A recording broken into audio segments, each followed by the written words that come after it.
Well, we want to welcome everybody to this meeting here. I'm glad everybody could join us. I know it's a beautiful day outside, and the senior parents taking some time out so we can make sure we're all on the same page with all the end of the year activities. I know throughout the year we've kind of had a lot of uncertainty about things, but fortunately things are coming together pretty well for our seniors, and they deserve that.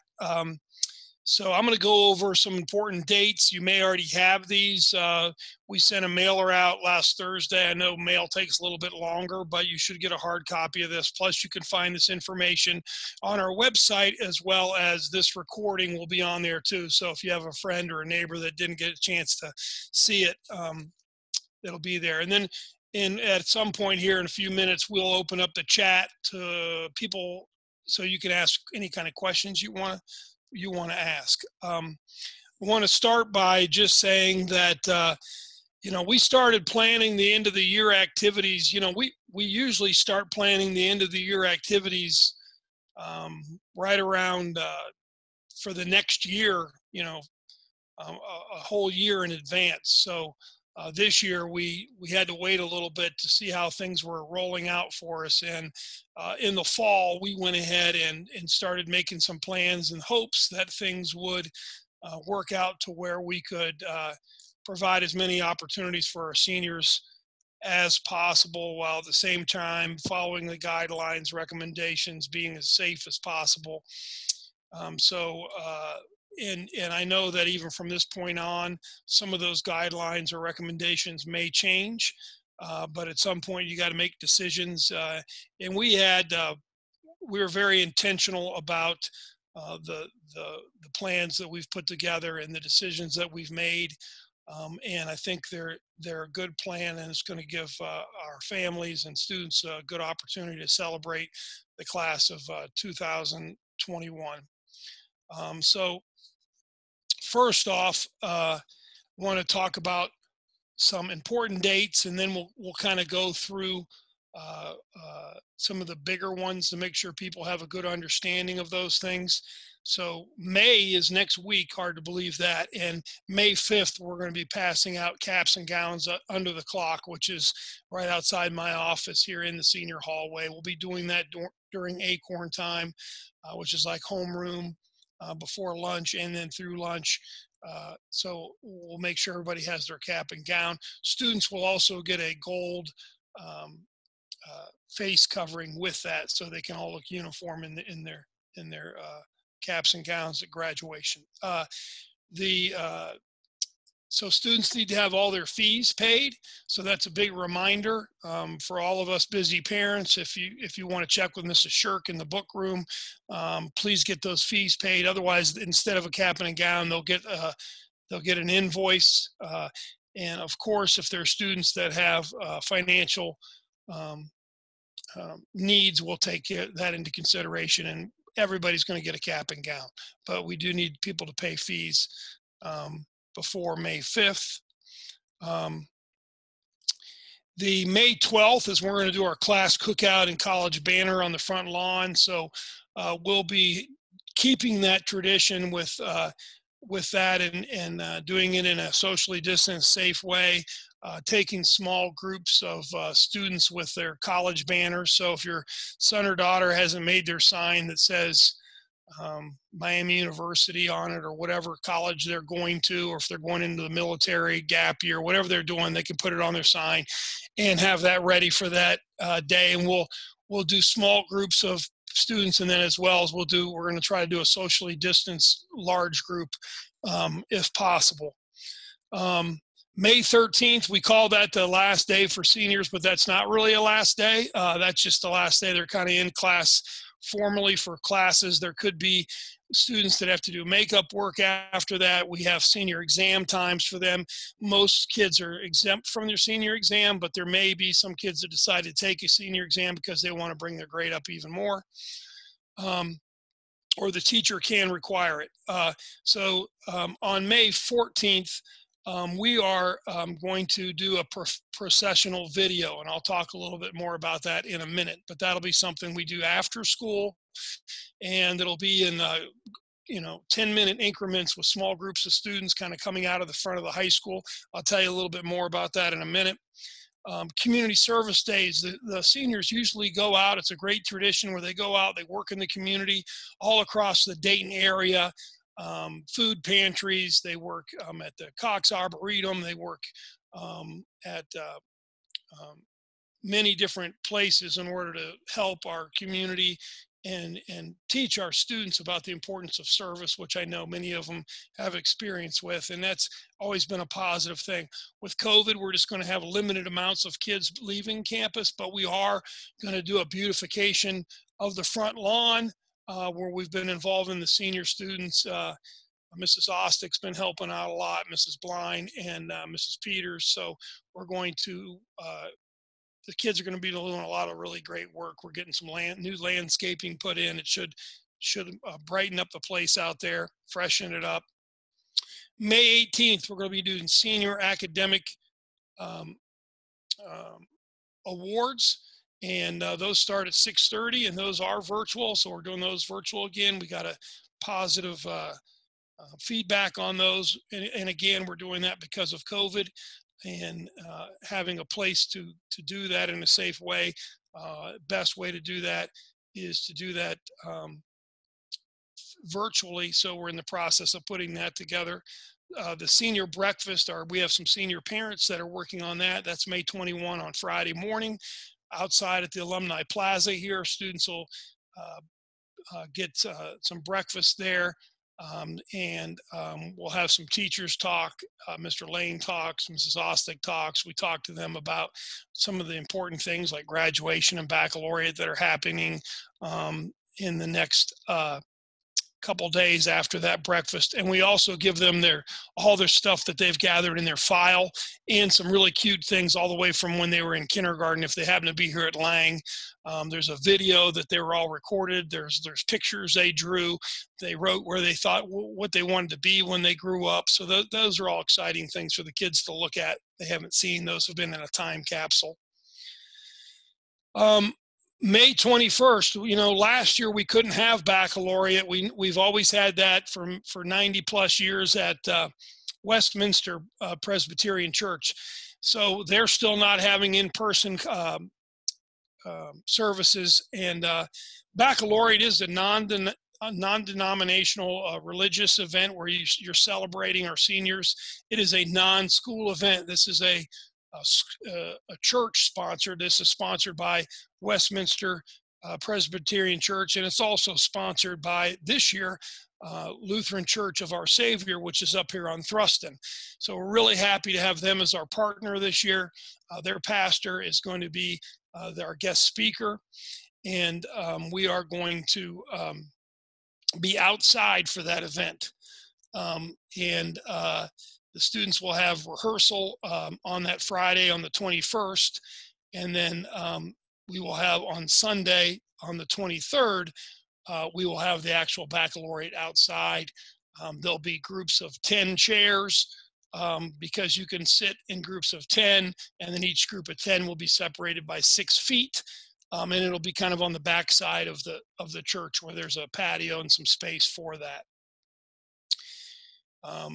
It's not a ticketed event. People are welcome to be there. It'll be first come, first serve as far as seating.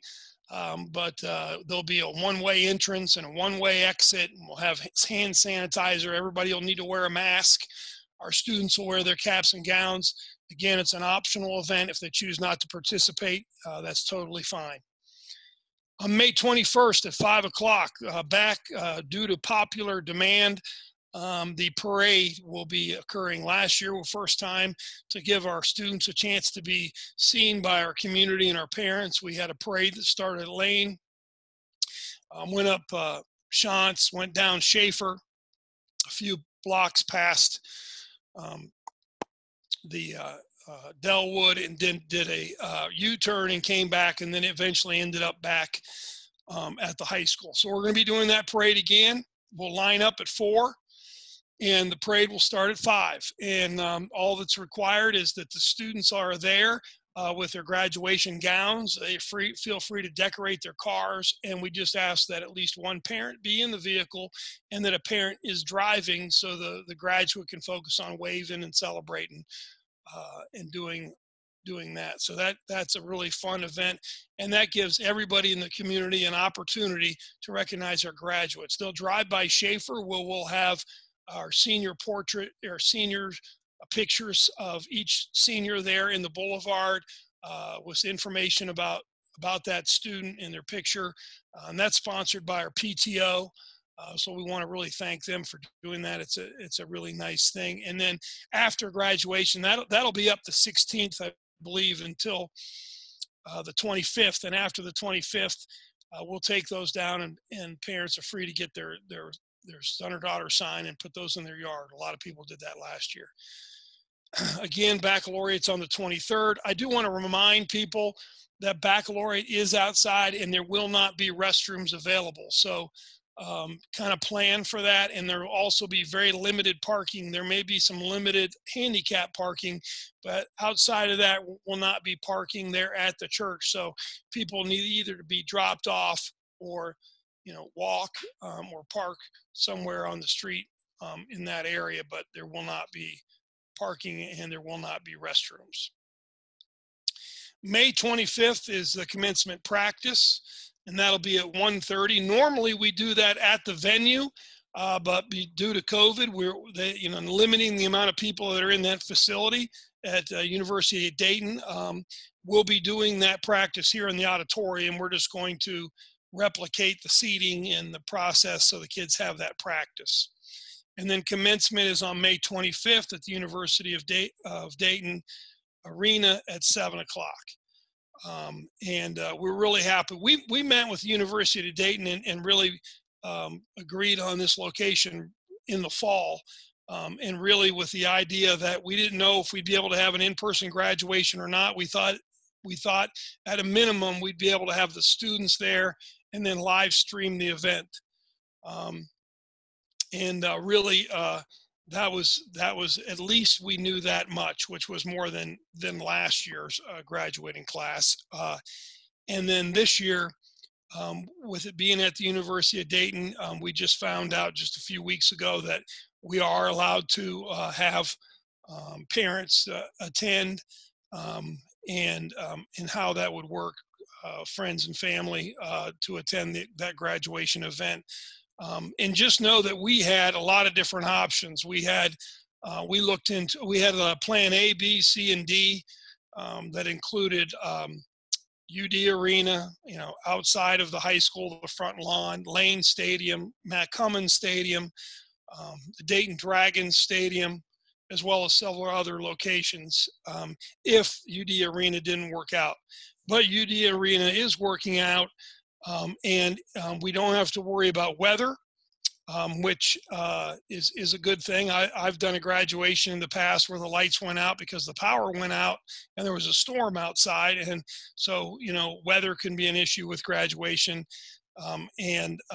We also they have all their technology. So we're going to be able to use all their multimedia, their big screens all around the place so people can see everything. That's another big advantage of using the arena. And also they help with all the ticketing. They're going to run all the ticketing, which is a big help as well. I'm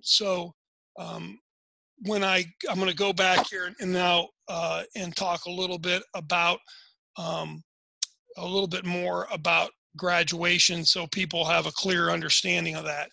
We have about 165 graduates, and each one of those graduates will be seated on the floor of UD Arena. And they will be assigned a seat number that we have to assign now. And based on that seat number and location, each senior student will receive an email from Ticketmaster that says you can sign up for your tickets for graduation. Each senior will get a ticket for the floor and then 4 additional tickets for their family. The first 4 additional tickets, or the pod of 4 tickets, will be for the lower arena area, closer down. Once all of our parents have an opportunity to get their 4 tickets, and University of Dayton has marked off those chairs where those pods are. And they have, I think, 7 graduations they're doing. So they have to do the same spacing and same marking off of the chairs for every school. So the parents will get those 4. And then once that's filled, then we will open up the next level, the upper levels of tickets, and you get another group of 4 if you want them. And so, and also parents that don't need 4 or don't need 8 can work on Ticketmaster. And for example, if I had 2 extra tickets on Ticketmaster, another family, I could give my 2 tickets to the other family. They'd be sitting in my area, but that all can be handled through Ticketmaster. It's really easy. So that'll provide additional opportunities for people to get tickets. Also, it will be live streamed for those people that are maybe out of the country, across the United States, or they can't get to graduation, or you have a huge family and not everybody can be there at the arena. So it will also be live streamed. To give you a little more information about graduation, the students will start out in their seats. They won't process in like normally we would do, and they're doing that because they don't want people congregating beforehand, but the students will be in their seats. But at the conclusion of the ceremony, they will recess out together with their senior song playing and go past people, and you'll be able to see them as they leave the stadium, leave the arena. They will go directly from the basketball floor there where they are and go outside into the parking lot to meet their families. So that will be part of it. We'll have it being live video shots of kids getting their diploma during the graduation, so that people can see those on the big screens. And we will be able to do all of our multimedia as well.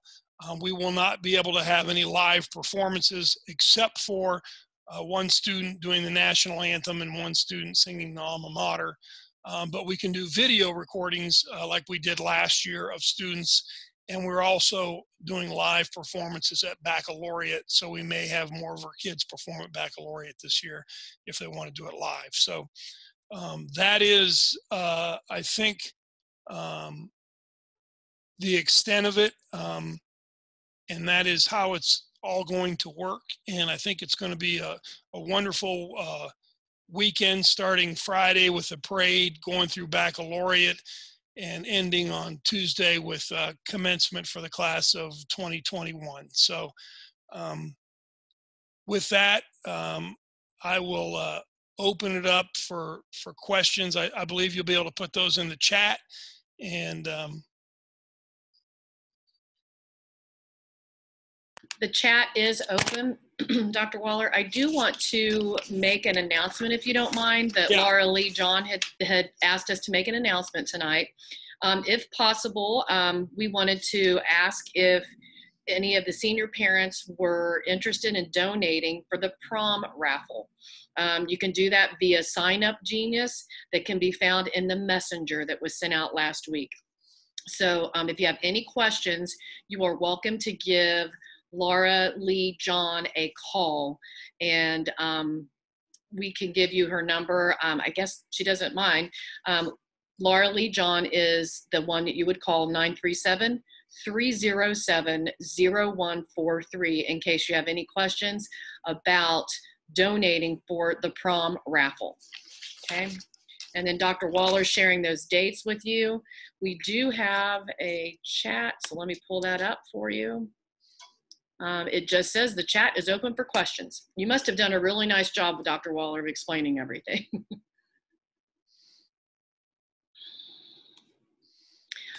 I would like to echo what Dr. Waller said. I'm just thrilled that we can do a graduation. 10 guests, let's see, the chat is open. 10 guests for baccalaureate and 8 guests for commencement. Is that correct? You wanna, that's from Casey Stack. Yeah, so baccalaureate baccalaureate is really first come, first serve. There's not a limit. They just, the seats are in groups of 10, and they could be mixed families. It's just you don't have to all be from the same family, but you do have to have 10 per pod and separated by 6 feet. So if you have more than 10, that's fine. And eight is correct for graduation, unless somebody else has extra tickets through Ticketmaster and you get more. But that is, everybody will have access to 8 tickets. First 4 down lower close. Once we have all those filled, then we'll open it up the next group of 4 tickets. So good question. And I also just want to add that I am so proud of this class. They are some of the neatest kids. And especially when I have a graduate myself, you get to know the kids even a little bit better. Getting through all this last year when we said, I hope it's not like this for the class of 2021, but in many ways, they've had to endure much more than the class of 2020, and they've done it, done an amazing job, and I'm super proud of all of them, and they're just, I'm looking forward. I hope we can all really enjoy this time with them throughout the month of May. Okay. More questions? Somebody had asked about how are we going to find out about the ticketing. Those are going to be sent. We've provided the University of Dayton with all of the students' email addresses. So the students are going to have to check their emails, and we can make an announcement, let them know when that's going out. We're getting all of that set up. So yeah, the plan is that May 1st, you'll probably getting an email from Ticketmaster. And a couple days before that, you'll be getting an email that says, hey, be watching for your email. And our goal is the beginning of next week, you're going to get an email that is going to allow you to start signing up for tickets. So, and you'll be able to tell, you should be able to tell kind of where your student is seated. So you can decide if you want to be on that side of the arena or the other side of the arena. I will tell everybody that normally we do our final configuration of seating like the day before graduation, because sometimes things change or somebody says, I'm sick or I'm not going to be at graduation, and we push people together. We won't be doing that this year because we don't want people to be moved and then all of a sudden parents bought tickets on the east side, but now they should be on the west side. So if that happens, there may be some seats when we do graduation that are empty, and we'll just have to keep it that way because we have to get our marching order so far in advance because of it being a ticketed event. There was a question about possibly switching the graduation to outdoor. Yeah, we looked at doing it outdoors, but we want to make sure that we know that we have the weather on our side, which it will be in the arena, the technology, and you still have to do all those socially distanced groups, ticketed and everything outside, which UD Arena has a bigger capacity than even our outdoor venues for that, especially when you consider you want people to be able to actually see, have a line of sight and be able to see their kid. So that's why we won't be doing it outdoors. There is an abundant amount of seating for handicap seating. So that should not be an issue at all. I just want to say, I was at an event last night. My husband works at the University of Dayton, and I went to an event last night, and I was showing Dr. Waller and the other 2 counselors video, and it was really pretty cool because he was up there on the stage speaking, and it's just so crystal clear. And with all that, with the middle, like the Jumbotron, and then the ones in the corners, it's going to be really cool that you're really going to have, there's not going to be a bad seat in the arena for this. So it's going to be really nice that we have all of that. And they have that staff that they know their equipment, they know how to use it. And I think it's really I'm pretty excited about it. Actually, I think they're going to do a really great job. Yeah, and we'll have a stage in the way UD does their graduations, and we'll have to be consistent for the most part, but we will have a stage with a board of education up there, and that's where the speakers will be, and the students will pass in front of the stage to get their diploma from our board president. They'll stop and they'll get a picture with our superintendent, Dr. Ramey. They'll move to me and I'll turn their tassel if you haven't been there before. And all that will be captured on big screens around. So you'll be able to, no matter where you're seated, you'll be able to see in person, but you'll also be able to see on the video screens of that whole process. When will the email be sent about the tickets? Did we decide that yet? So the email about the tickets is, right now we're planning on that going out. We're hoping May 1st, May 2nd, in that range. And before you get that email, you'll get a first email that says, hey, you need to be watching for an email because you're going to have an opportunity to buy tickets, and that'll be a Ticketmaster email. But we'll be getting that information out really soon. Are we allowed to yell to our seniors, et cetera, since we are indoors? Well, here's what I always tell all of our parents is we want to make sure that,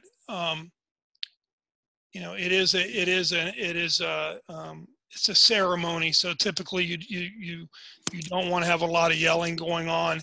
However, we know that people want to cheer, but we also don't want that to take away from somebody else. So in other words, if somebody says John Smith, and then everybody cheers, and then the next name is read, and then that family can't hear that name because everybody was yelling, that's where it doesn't really work. So we try to encourage people to not yell and not to cheer, but we also know people are excited, and it's been a long haul for these seniors. So we are going to go a little bit slower with our diploma distribution because we want to make sure that we capture every student on the live video for a little bit longer period of time than we normally would do. That's something we're going to focus on. Dr. Waller, somebody's asking about the procession video. I think you said you were going to circle back around to that. Yeah, that's a good question. So the processional video, since we're not allowed to process in, what we're going to do is we're going to, on the May 14th, we're going to have the students, and that'll start at 3:30. So we'll have so many kids in the marching order be here at 3:30. Another group's going to arrive at 3:40 and do this all the way till 4:30. And they'll come out 2 by 2 like they're processing in the arena, except they're going to be coming out the front doors of the stadium. So they're going to come in the south lot that's here, those doors. They'll walk down the senior hallway, but then they'll go out the front doors here. And Mrs. Hale will have her video camera there on the front by the flagpole, and the kids will be able to walk right by the camera and celebrate and wave or do whatever. That will, once the kids are seated in the arena, then that video will play on the screens with pomp and circumstance that is going to be recorded by our orchestra, our symphony orchestra. So that's kind of how we're doing the processional. Still having one, still trying to make sure the kids have that as part of the tradition, and still involve our student musicians, but at the same time, it's going to be a little bit different. They will be returning their gowns. That's a great question. They will be returning their gowns. So in that letter that you should have gotten, again, it went out in snail mail, and we know that it's taking the mail a lot longer to get out. So in that snail mail, that it's about a 4 or 5 page letter, quite honestly, it explains that you should make sure you get your graduation pictures of your student in their cap and gown prior to graduation, because as soon as they come out, they will be returning their gowns. They'll keep their cap. Do they keep their cap? I know they keep the tassel. So what we'll do is we'll work with Jostens on that, but I know they're going to be going directly outside, so you'll have time afterwards too to get any kind of pictures with all their friends and family, do all that stuff out in the parking lot, and then there'll be a table set up where everybody turns in. When you finally say, hey, let's go, there'll be a table for Jostens. You turn in your gown, because those are gowns we use every year, and you keep your hat, you keep your tassel, and if you have a cord, if you have an honors diploma cord, you keep that. And all you turn in is your gown.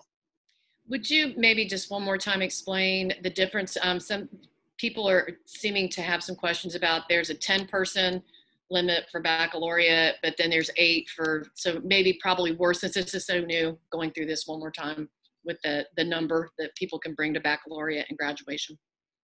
Yeah, well, they're two different things, and the baccalaureate event that's sponsored really by the church is following some CDC guidelines that say if you're outside, you can have people in a group of 10. They can be mixed groups, mixed families, but they have to be separated by 6 feet. And UD has decided that they're going to keep all their schools consistent, and including the University of Dayton, by the way. They're having their graduation. I think they're doing several phases of it to get everybody through, but they're keeping all theirs consistent, and they're doing pods of 4. So in order to space everybody out, give everybody an opportunity to have tickets, they've figured out that for like a school our size, everybody could get 4 tickets and sit on the lower level and still be spread out. And then if we want to have more tickets, then you can open up the upper levels and spread them out in groups of 4 as well. So it's kind of based on facility, what can work at that facility, and try to maximize the amount. Thank you.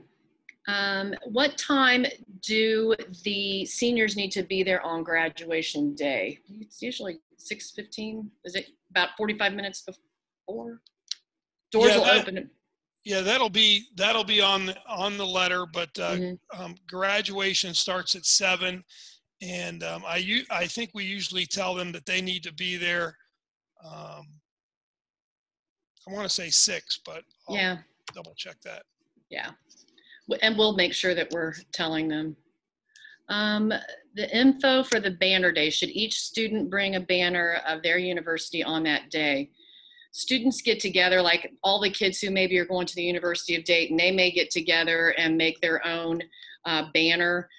Some students may have like a flag. They may get a flag from the University of Dayton and just hold it up as a group. So it's really up to usually the kids that get together that are going to a particular university. If there's a student going to a university and they're the only one going there, then they can pretty much do whatever they want, even if they want to hold up a t-shirt that has the college's name on it. But we just want them to represent in that picture with the banner where they're going.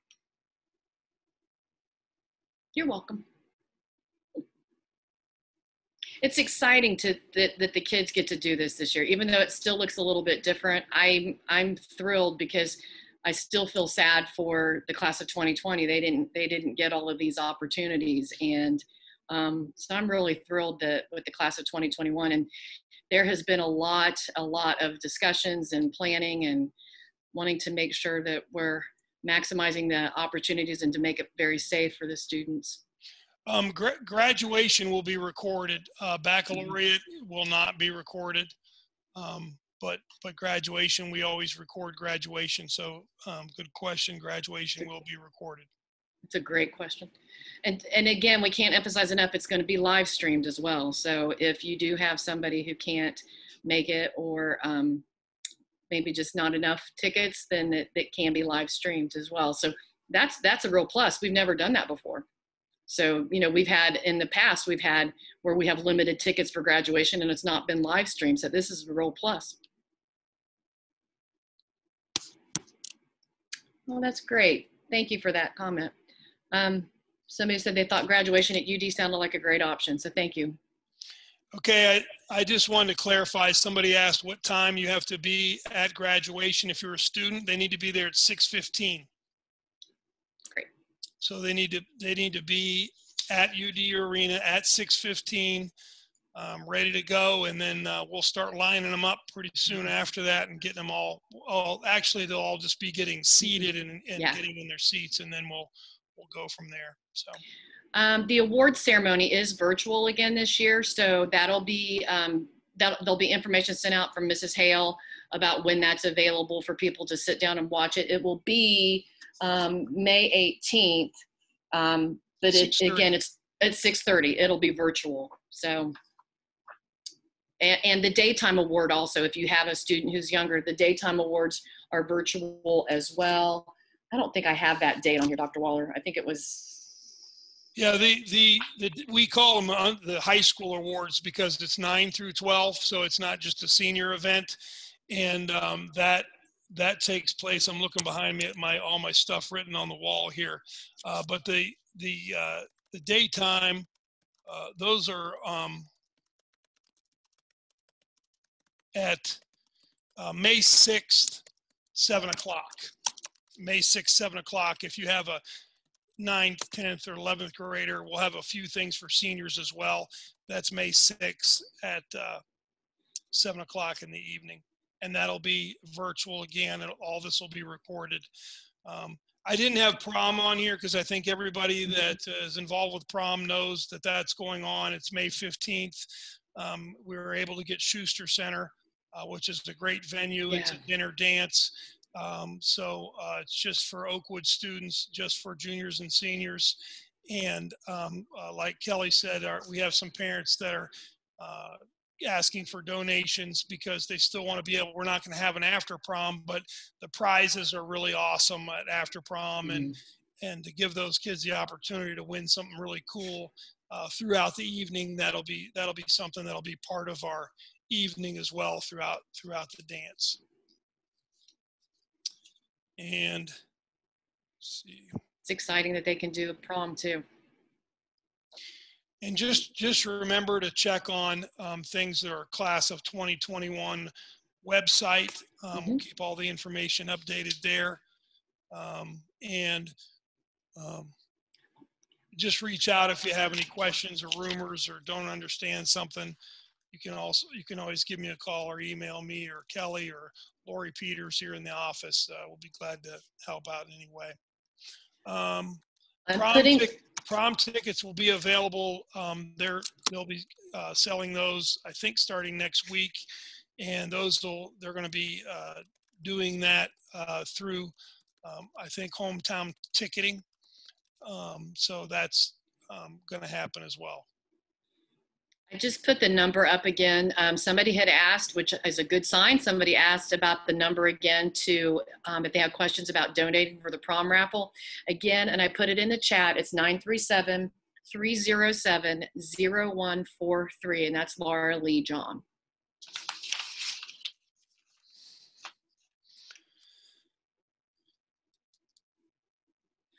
And just remember, we'll also have the cicadas with us throughout this process. So that could make things interesting as well. And that's kind of another reason why outdoors could be dicey around that time. I remember when the last big brood went through, I said, oh my gosh, this is going to be Zoe's senior year the next time the cicadas come out. So I've never forgotten that. Here we are. So maybe they'll stay in the ground a little bit longer. Maybe the snow last week took care of them. I don't know. Yeah. Any final questions before we close? I just wanted to make sure, since all these things are constantly changing and up in the air, we finally kind of nailed everything down and wanted to make sure everybody was aware. So if anybody wants to, maybe knows some junior parents that want to help get people lined up at Lane Stadium at 5 o'clock or at 4 o'clock on the 21st, just show up down there and help us line people up. I'd appreciate it. You're welcome, Laura Lee.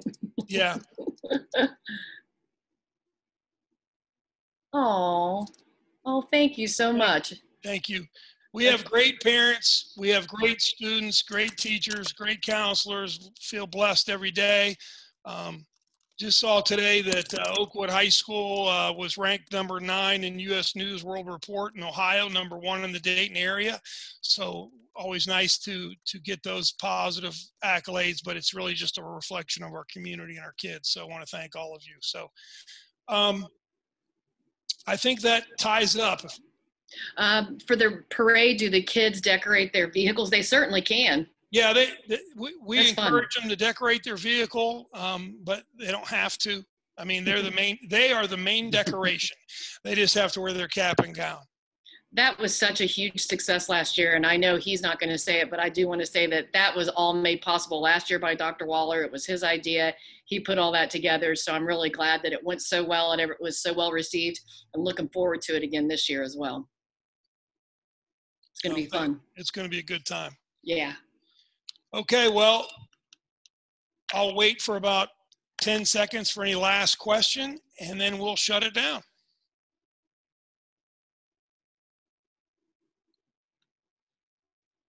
Okay. Have a great evening. Thank you, everybody. Bye, everybody. Thank you, Tracy Hale, for putting it together. Absolutely. Thank you, Kelly.